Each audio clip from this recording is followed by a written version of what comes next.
সংক্রান্ত গতিবেগের অঙ্ক সব থেকে দ্রুত কিভাবে করা যায় দেখো কি বলেছে। দেখো যে একটি টেলিগ্রাফ খুঁটিকে 6 সেকেন্ড অতিক্রম করে এবং 220 মিটার লম্বা একটি সেতুকে 16 সেকেন্ডে অতিক্রম করলো, তাহলে ট্রেনটির গতিবেগ কত?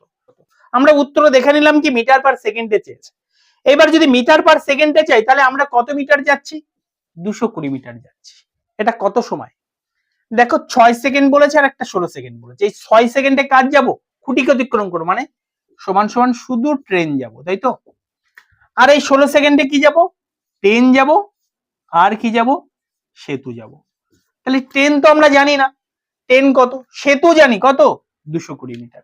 তাহলে আমাদের এই সেতুর জন্য কত লাগছে? এই 16টা লাগছে কিন্তু ট্রেন আর সেতু, তার মধ্যে 6 কিন্তু ট্রেন।